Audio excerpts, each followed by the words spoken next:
Hi, this is Dr. Kimberley Linert, author of Visualizing Happiness in Every Area of Your Life and host of this podcast, Incredible Life Creator. And today I have with me Lori Finlay. Hey, Lori. Hi there. I'm so thrilled to be here with you. Thank you so much. Yes, and I am excited to have you. And just so people know you, I'm just going to read your short bio. Okay. So, Lori Finlay is an adult nurse practitioner, functional health coach, and creation coach who's passionate about helping women crush and transform their life-sucking symptoms, patterns, and beliefs to create vitality, body, mind, and spirit. So, I know this is not where you started. You started back doing something totally different. So, just tell us your story. Okay. Well, my story is, goodness, when I was 10 years old, I fell in love with cardiology and the first heart transplant, first heart transplantation, and I wanted to work in cardiology. And by the time I was 23, I was taking care of the first heart transplant in Salt Lake City, Utah, and spent years in critical care medicine, right? And I soon recognized that this was just plain old sickness medicine and we really weren't helping people get healthy.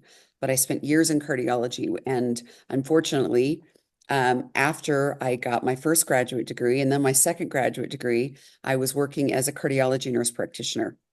I was faculty at the University of Utah in their clinical nursing program, and all kinds of exciting, fast, high tech, things in conventional medicine and crisis sickness medicine.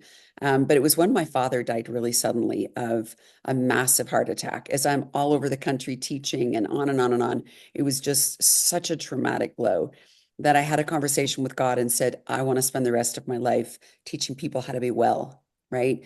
And as things happen and God and his humor, right? I spent the next 4 or 5 years really trying to create some breakthroughs in the VA medical system and creating some risk reduction clinics and things. And it became a national model. It was awesome. But then I, got married, moved across the country, and chose to really start focusing on the wellness model. And then I got really sick. So I call it my third graduate degree, where I had to learn how to heal my body, really dig in and understand biochemistry on a level I never wanted to, and understand DNA testing and hormones and the endocrine system and functional medicine to help heal my body, because there was all kinds of things going on that Western medicine couldn't understand. And I was really sick for about 15 years. And I'll never forget the day that I was in my gynecologist's office and he put his hand on my knee and he literally said, quote, "How much time do you spend researching your sickness on the internet?" And this was in the early 2000s when the internet was just popping, right? But how much time do you spend researching your sickness? Quote, "Why don't you leave your healthcare up to me?" Unquote, right? And look, like I said, patronizing, hand on the knee. 2 days later, he tried to prescribe hormones based on false positive lab data that I knew was false positive lab data because I had done all this extensive work and research and studying and certification in hormones and hormone health and functional medicine by then. And I just thought, if this is how I'm being treated as a colleague that understands the lingo, that knows what's going on with the disease process, like what are my girlfriends going through? How are they being treated? And that's when I realized that I had to do something, right? And in the process, I had to certainly learn how to heal my body and learn how to help other women heal their bodies. And so that was a long journey, and it's been really amazing. And in the last few years, it was just like, okay, I need to take this to another level and get my book out, start my group coaching. And so that brings me to where I am today, Got it. feeling better than I did 20 years ago. In fact, I just had some lab work done, and it shows that my biological age is 50. Oh, no, wait, 55. So 9 years younger than I am. I'm 64. So I am biologically 9 years younger than I am, chronologically. And I just had a DEXA scan done, right? DEXA scan. I had osteoporosis 20 years ago. And now I'm in the 95th percentile. And I just had a VO2 max done, which tests your cardiovascular health. I mean, 20 years ago, I had such severe chronic fatigue that I would sleep for 2 hours for 2 hours of productivity. And it went back and forth like that all day long, like horrible chronic fatigue, because they didn't really know what mitochondrial dysfunction was and what was causing it. now I just had an exercise tolerance test, and my cardiovascular capacity, or cardiovascular, fitness is superior for 60-year-olds, excellent for 40-year-olds, and good for 30-year-olds. So it's like this, I feel like I want to help other women understand they can get healthy and restore their vitality. They do not have to put up with Western medicine just saying, you're getting old. You should feel sick. You should feel old to a 30-year-old or a 35-year-old. And so it's like, no, I want to just be out shooting the horn or blowing the horn and waving a flag and saying, no, no, no, no, no. You deserve way more than that. So that's why I'm here. Exactly. So, you talked about like your exercise capacity. Does that have to do with your diet? Or I thought that had to do with if you were working out or not. Well, yes, and so yes, I exercise, right? And I talk a lot in my book about compound interest, right? We focus on our physical health, right? And like as we age, our finances and is our money earning compound interest? And it can go, in the negative direction or positive. If you got a lot of credit card debt, you're paying lots of compound interest, right? Or vice versa. Are you earning money right with your savings? The same thing goes on with our physical health as well. And so, yes, I have been, even when I felt horrible, I was still moving my body and challenging my body. And there were days I had to pull back, go, oh, that was too much, right? And find that balance. So I've continued to work and exercise my body. And what most women don't understand, and even a lot of providers understand, is all of the things that can be causing mitochondrial dysfunction. Your cells not functioning optimally, whether it's toxins, whether it's not enough of the right nutrition, whether it's magnesium or glutathione support or CoQ10, hydration, nutrition, phytonutrients. Like, what are the things that are either supporting your energy, your vitality, your mitochondrial health, or what might be sabotaging it? So that's why I wrote my book, so people could start understanding, like, I have way more control over my vitality than big food, big pharma, and big medicine are letting me think I have. Got it. When you look over your life at the different seasons, of course, we have the season when we're in our teens and then 20s and then 30s. So, how do you compare how you were feeling in your 20s and 30s compared to when you got sick and then how you feel now? What are the differences? That's a great question. A lot of us, when we're in our teens and our 20s, we really take our health for granted, right? You just push yourself and keep going. I mean, in my 30s, I was going at Mach 1 speed. I was working way too many hours, pushing my little tiny feminine body, right, at the levels that a man with super duper levels of testosterone can possibly work at. So I was working 60 and 70 hours a week and really under tremendous stress. And again, taking my body for granted, and then in my early 40s, I hit the wall. My adrenals were flatline, my sex hormones were flatline. I was in severe toxicity. They didn't know that. They just, it wasn't until I found some really good functional providers that I was able to start testing for heavy metals. Worked on that for a few years and then found black mold, and then, was diagnosed with Epstein-Barr. And then from there, it took 15 years for a really savvy provider to finally test for black mold toxicity. And that's when I found it. And with 6 months, I was able to, get rid of that and kill it all, if you will, with ozone therapy. But the difference so from 42 to at least 55, 56 years old, even 57, I was really challenged. Like, I will never forget, about 7 or 8 years ago, a bunch of friends, we chose to go on a trip with Backroads Travel, biking across Europe. It's a week-long trip. And we planned this 9 to 12 months in advance. And they're like, do you want a regular bike or an e-bike? And I'm like, I don't know, right? I'd never been on an e-bike, but I was really straight and said, look, I've had years of fatigue. I have no idea what my body is going to allow me to do. Like, I'm feeling good now, but I have no idea what I'm going to feel like, 9 months from now.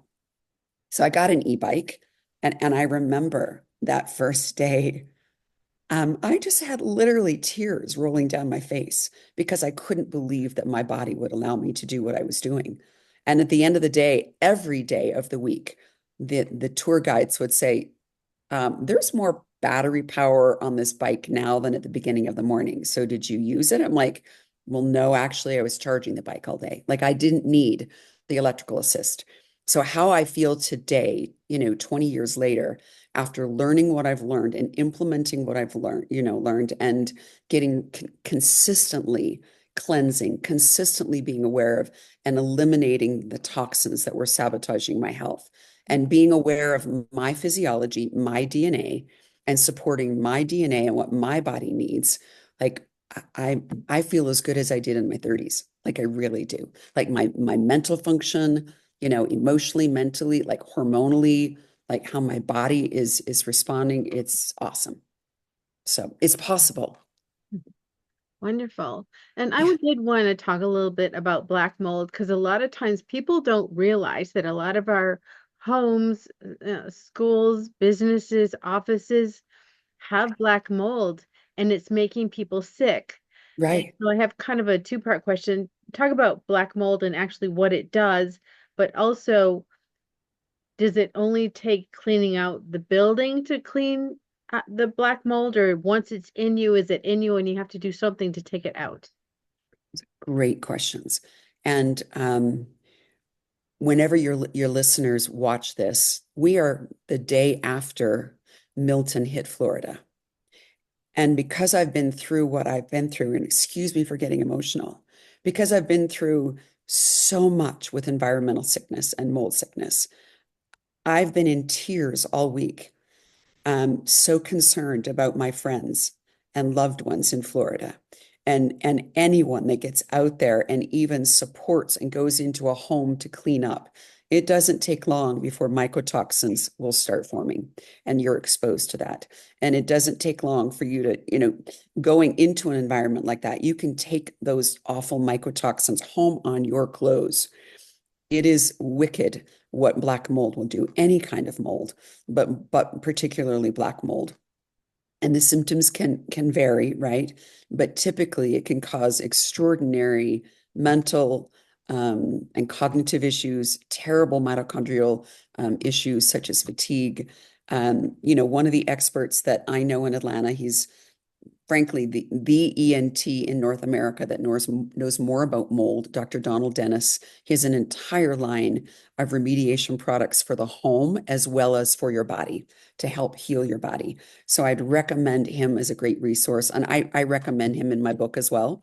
But Dr. Donald Dennis in Atlanta.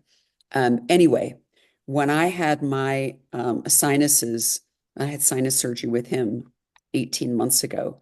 He said, honestly, he said, if you go to any lab in North America, any lab, and you ask them to, test any tumor, 80% of the tumors will have black mold. So it is very, very dangerous for us, and people are completely unaware. And we need to be much more aware of the indoor air that we are breathing, what's going on in our home, what's going on in our, with our HVAC systems, and how we can test for it. And honestly, there are better tools out there. In some ways, testing your dust may be better than just testing the air, but making sure that you've got the highest grade air filter you can. Um, there are certain air filters that I use, right? And paying $150 to even $1,000 for a really high grade air filter. There's some like April Air that may be more, but what it does for your indoor air quality and what it does for the quality within, intracellular health is profound because Western medicine is rarely going to test for this. And it will cost you thousands and thousands and thousands of dollars to heal your body if Western medicine ever picks it up. But if you have to work with a functional health provider, it's a tremendous investment in your vitality. And we can prevent it if we are aware and we know what causes it. And we know often we can't smell it. So we've just got to be on top of it. And, like before you go into any building, be aware, has this building had any water damage? Any water damage? Find out the history, whether it's your work building or the home you're buying. What's the history of that building? What does the HVAC system look like? How old is it? And you can get the HVAC system, tested. But also be aware when you walk into a building, how are you feeling? Does your cognitive function decline? Are you exhausted all of a sudden? You walk out and you go away, or even you go on vacation and you feel so much better. Often it's not just that you're on vacation and relaxed. It could be that your indoor air quality is really poor and you've got mold. So some people just can't smell it. Some of us, like the highly sensitive person, I can walk into a room and I can be hit with a headache just like that and know there's mold in here. Right. And some people, as they've gone through environmental sickness, they become more sensitive. They call it mast cell, sensitivity. That there's more sensitivity to it, but it's something to be very, very aware of.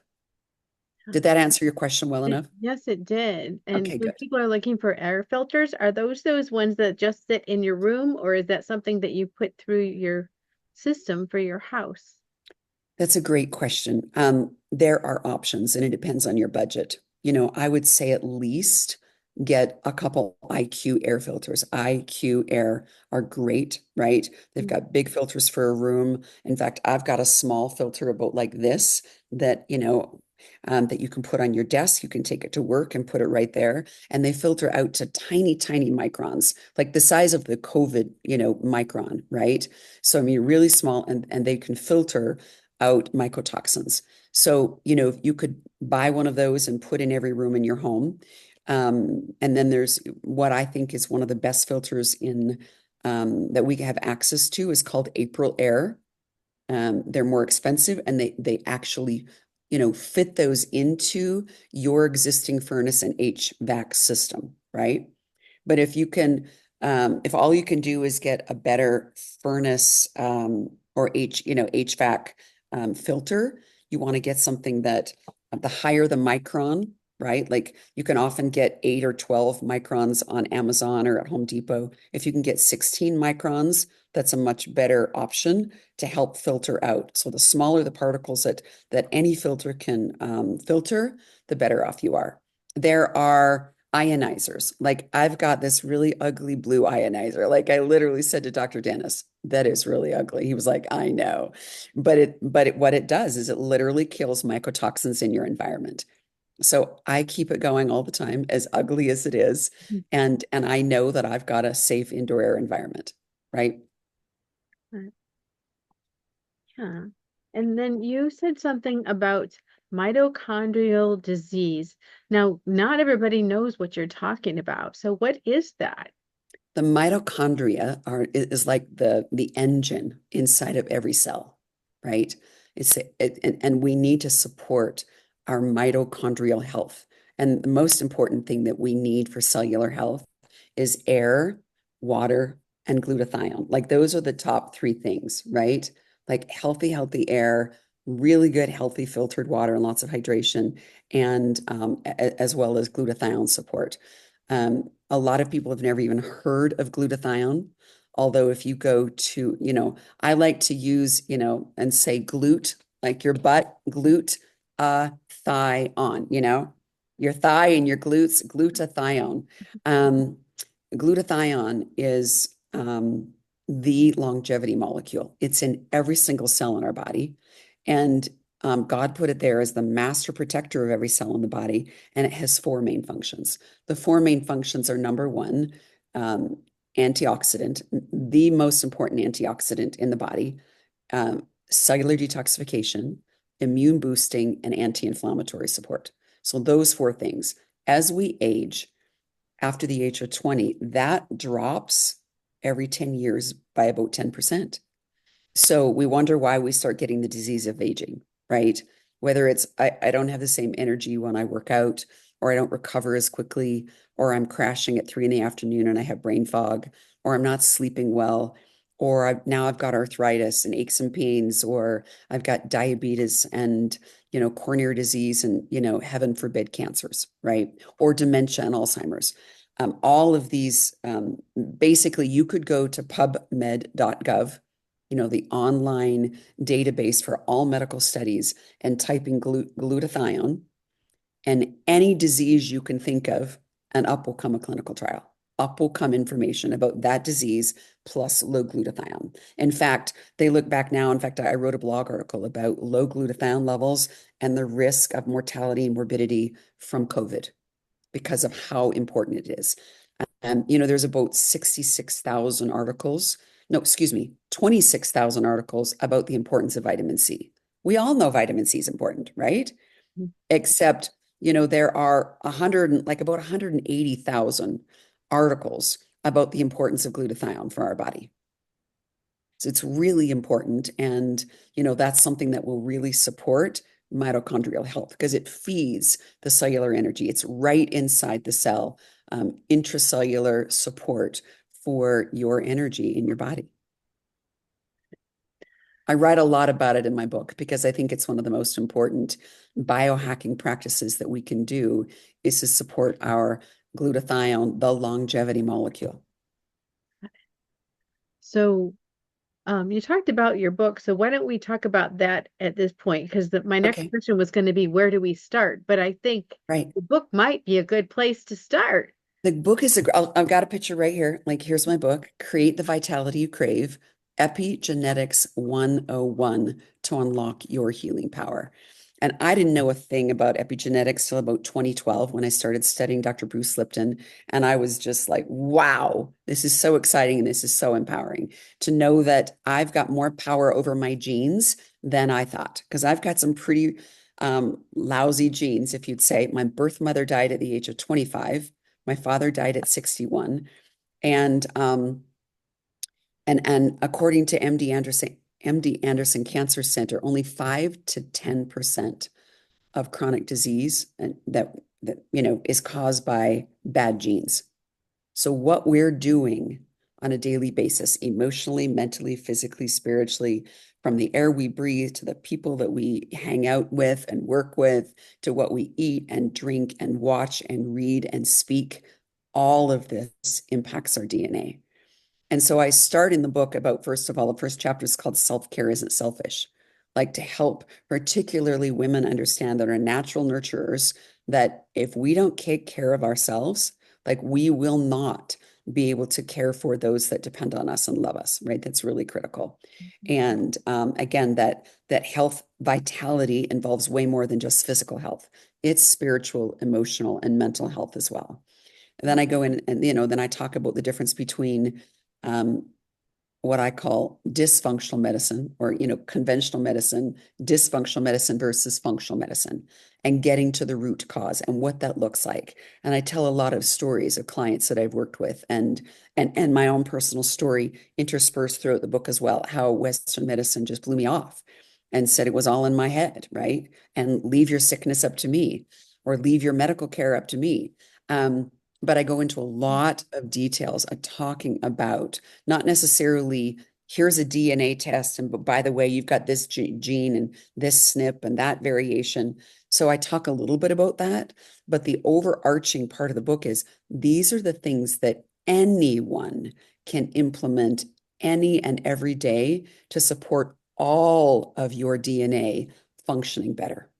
So epigenetics is the science of like, here's your genes or the genome, here's your genetic wiring, and here's on top of it what you are doing to your genes, right? That cause and change the expression of your genes for good or bad. Are you going to turn off the bad genes and turn on the good ones, or vice versa? Are you sabotaging your genetic expression or supporting it? And so I go into a lot of details and, chapter by chapter, building upon each other. Here's all the things that you can do to support yourself. And then, at the very end of the book, there's 19 chapters. At chapter 18, I go into what I call your daily vitals. These are the vital things you should do to support your vitality, right? Sleep and breathing and movement and hydration and nourishing. Like, these are the things, really core things that anyone can do at home, right? And yes, I go into detail as well about some super duper biohacking things that you can do. But again, one of the number one biohacking things that I do every day is support my glutathione, but I stress over and over again, there's things that you should do like to cleanse and get rid of the things that are sabotaging your vitality. Again, it could be a bad relationship. It could be a rotten environment that you're living in.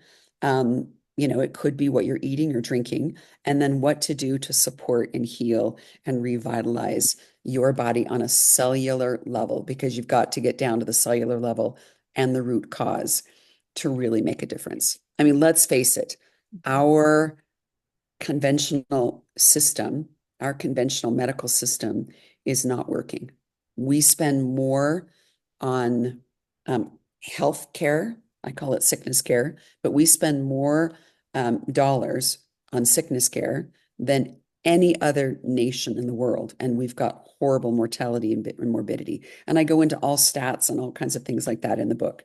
But the bottom line is, I want your listeners, my readers, everyone to understand we have so much more power to take back our vitality. We need to be aware of what's going on with big food and big pharma and big medicine, right? Dr. I just drew a blank. He wrote the book called Diabolical. Really brilliant book. He was an endocrinologist. And excuse me, it's called Metabolical, right? The diabolical relationships that are going underneath medicine. It's a brilliant, brilliant book. I usually know his name like that, but that's what's going on. And there's diabolical stuff going on out there between big food, big pharma, and big medicine. And we need to be aware. And as soon as we start being aware of it, and every step that we take, we can start reclaiming our freedom for our vitality. So that's what my book is about. Thank you. Yeah. So I was talking to a friend actually yesterday, and we were talking about how when you go into the doctor and then they give you a label, and we were talking about how specifically, um, uh, especially women go in, they're diagnosed with fibromyalgia, and then they ask, "What can I do?" And the doctor says, "Nothing. Well, you have to live with it the rest of your life." And then Exactly. the person, they don't just live with the pain, but their mind goes into despair. Their mind goes into just Yes, it shuts feeling down like in that's I am resignation. fibromyalgia. I am And fibromyalgia. nobody can help me. And I'm thinking, what, I know you do a lot with the physical because of your background, but our thoughts, how do our thoughts affect the epigenetics and what happens with our bodies? I'm so glad you asked that question, because it's something I'm very passionate about. And again, why I wrote the book and why I focus on, all these bodies. Now, I didn't go into a lot of detail in the book about our energetic bodies, right? But I did focus on spiritual, emotional, mental, and physical. And Dr. Bruce Lipton, who is considered the godfather of epigenetics, who I started studying, right, 12, 13 years ago, he literally has said that, quote, I want you to pay attention.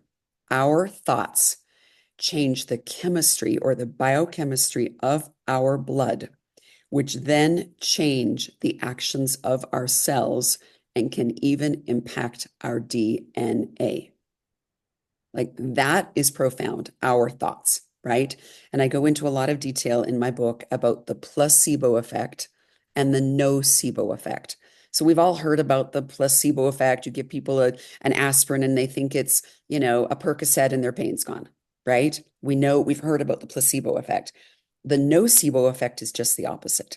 And really, the first time I got a real good handle of this was reading the book called Mind Over Medicine. It's brilliant, by Dr. Lisa Rankin, and tremendous research and stories of people all over the world. But the nocebo effect is basically, if I tell you something, you may believe, right? Like, the placebo effect is, if I tell you this works, then it may work. The nocebo effect is, if I tell you you've got this disease process, it may develop like this. Or if I tell you you've got this going on in your body, you're going to believe it, and you're going to as Dr. Bruce Lipton says, your thoughts are going to change your biochemistry and change what's going on in your body. And I've seen this play out over and over again in my career and in my life, whether it's families or friends or patients, right? That if they got a diagnosis and their doctor says, you've got 6 weeks to live, I have seen them literally go on the day 6 weeks later, right? Like their thoughts are telling their body, now it's time for you to shut down and for your demise, right?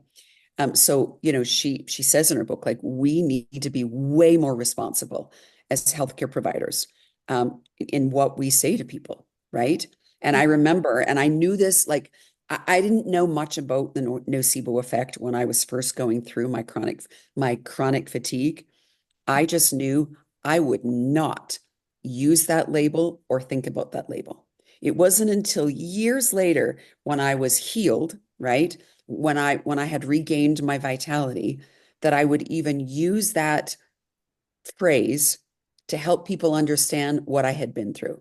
What I was going through was mitochondrial dysfunction, but no one understands that, right? So if I had just said the general term of what Western medicine says, oh, CFS, chronic fatigue syndrome, I would not speak that at all or say it. And so, yes, women that are given this, blanket diagnosis of fibromyalgia or chronic fatigue because they haven't done, their providers haven't done the work to get to the root cause of what's causing it. And typically, it's toxins in their body. They're either too many toxins, toxic overload, or they're not getting enough nutrition to support their cellular function, or both. And it's going to take a lot of work and a lot of time. And our conventional Western system is not designed to support that. And so most people will have to go find a functional medical provider, and often it's not covered by insurance. And for me, like, I've had to pay an extraordinary amount of money out of my own pocket to get healthy. But it's like, what good is all that money in the bank if I'm going to die 20 years early or I feel horrible, right? Again, it's that compound interest. So many people are striving to get to retirement, and are just saving money, that compound interest, and yet they die before they get there. And it was like there was nothing more important. Like, I don't need new clothes. I don't need a fancy home. I can even like go on less travel, but I need to feel phenomenal in my life. So it's a choice that we make. But I want your listeners to know, and the women that are being diagnosed with things like chronic fatigue and fibromyalgia, that they're just not getting to the root cause. They're dismissing them, they're disrespecting them, they're gaslighting them, and they're, in my opinion, lazy providers that are not getting to the root cause. Now, you were sick for a long time or unwell, Long however you time. want to say it. 15 years is a long A time. long time.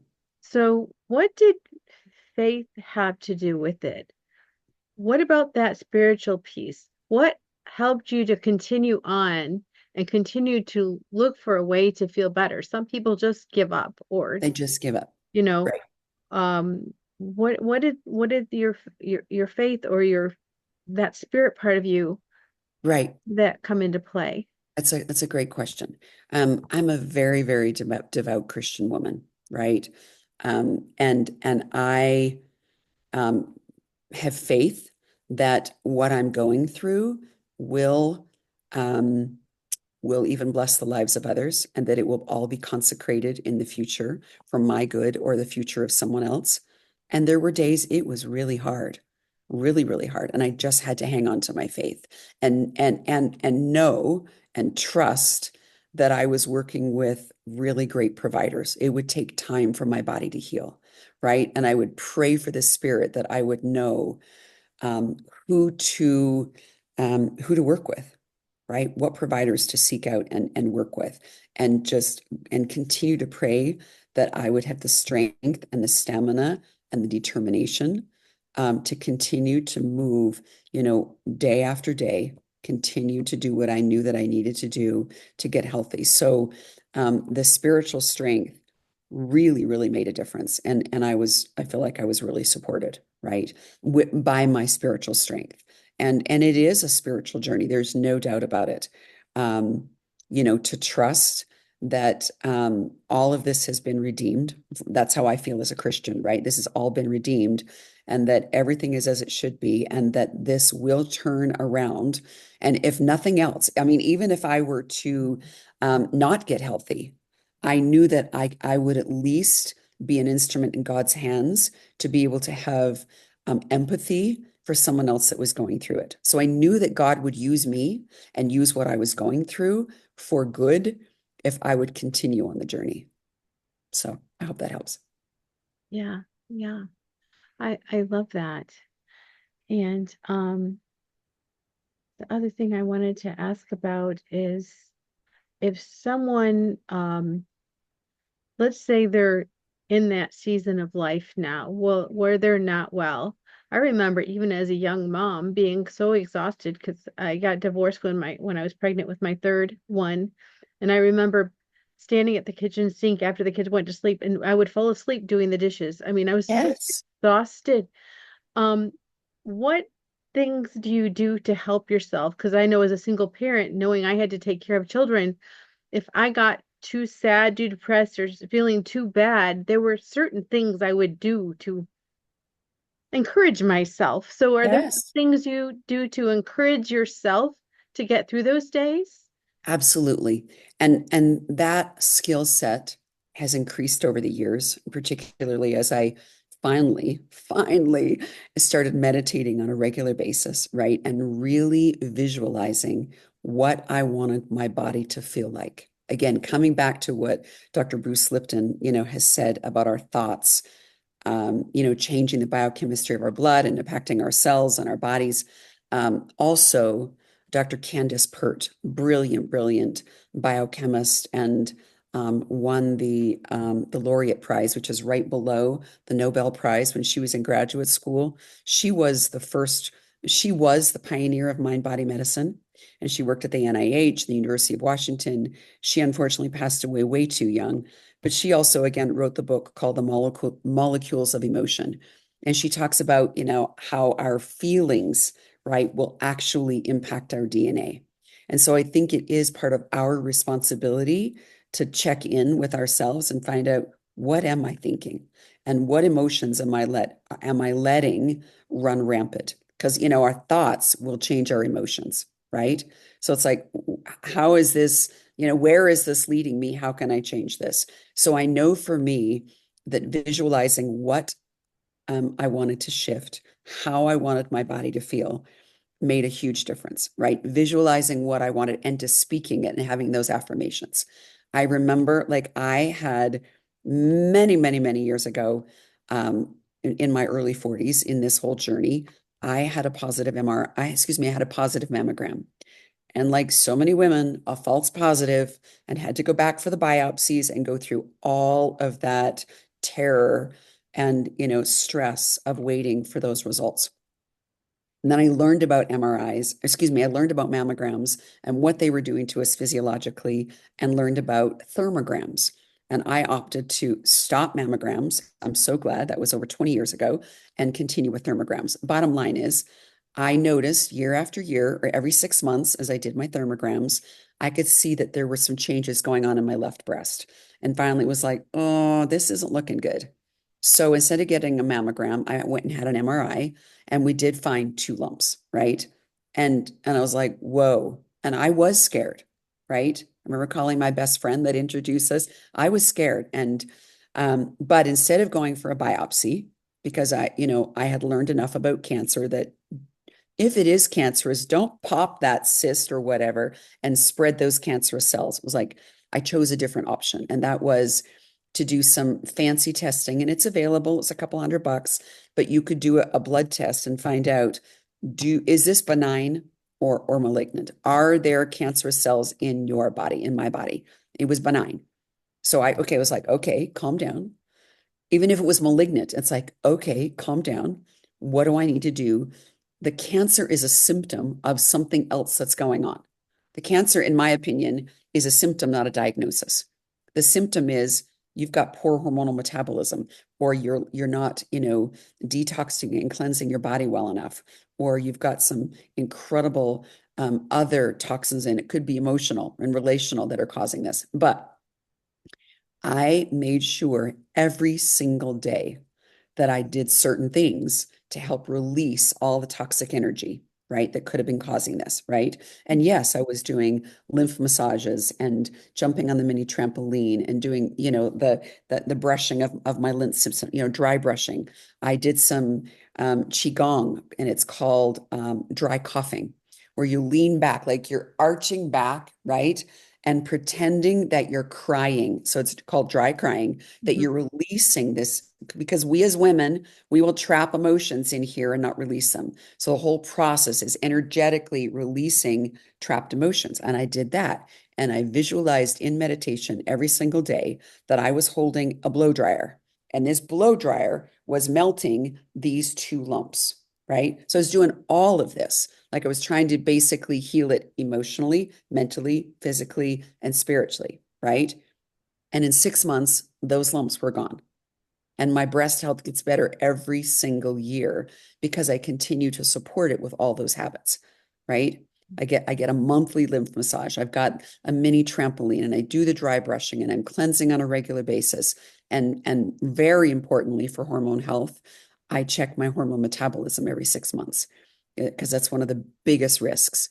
So, back to your question of how did I use, visualization and spirituality to heal something really physical in my body. And we have that power to do so. That's, I strongly feel that way. Yes. So I would like people to know where to find you. So where can they find you? What services do you have now? Where can they find your book? They can find my book on Amazon, right? And there's find my book on Amazon. Right now, there is the Kindle, right? The Kindle and the paperback and the hardcover. The audio should be up any day, right? It's taken weeks and weeks and weeks, but it should be up any day. So you can have the, audio format. And I'm diligently working on a workbook, a companion workbook that will really give women tools and help them implement the science and the information in the book, right? I'll be starting my group coaching program in January, and I'm really excited about that. But women can certainly connect with me right now at lorifinlay.com. They can go to consultlori.com if they want a quick, 15-minute consult to ask questions and see if they, want a consultation to work with me. And I want to let, you and your listeners know that if you go to lorifinlay.com/Dr. Kim with no period, just DRKIM, they will get a download of the first chapter of the book for free. And they will get $30 off my expansive hormone test, hormone quizzes, like hormone assessments for all their sex hormones and thyroid and adrenals, and for them to understand, all right, here's where I may have some hormonal imbalance, which is leaving me, feeling gross, which a lot of women don't understand can start happening in their early to mid 30s, right? And then some real concrete DIY at home. Here's some instructions to heal your endocrine system so that it starts working better. At some point, they may need bioidentical hormones to, support their body. But at least with the quizzes, we start with, here's some basics to start healing your body, and then go from there. And often women will do that little 15-minute consult afterwards to answer some questions and fine tune things. And so that's very helpful. So again, it's lorifinlay.com/Dr. Kim. You can find me on Instagram at lorifinlaynp.coach. And I'm on Facebook. And so that's where they can find me. Great. Thank you so much. Thank you. Now I have a personal question for you. Awesome. What gives you the most happiness and fulfillment in your life at this point? Honestly, what gives me the most happiness is bringing freedom to other people's lives, giving the gift of freedom. And that may be physically, emotionally, mentally, spiritually, supporting them to express themselves in their greatest way, however they want to, right? being able to support them. Basically, what brings me the greatest joy is being an instrument in God's hands for whatever someone needs, whoever I come in contact with. So really, that's it. Great. Well, thank you so much for being on the podcast and for all your Thank, wonderful education. thank you. It's Yes. Well, really been a pleasure. and I have one last question before we Okay, complete. great. What is your best advice on living an incredible, amazing life? My best advice, I think, first of all, getting really clear on your own values. What is it that you want to bring to this world? What are the spiritual gifts that God has given you, and how can you implement them in your own life? And I think that is one of the best ways for us to support a happy, vibrant, amazing life is being really in tune to ourselves, what our gifts are, and then co-creating, with God, whoever you see God as, right?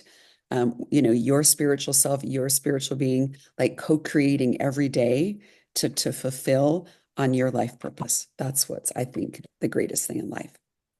All right. Well, thank you so much. You're so welcome. We'll talk to you again All soon. right. Have a great day. Bye.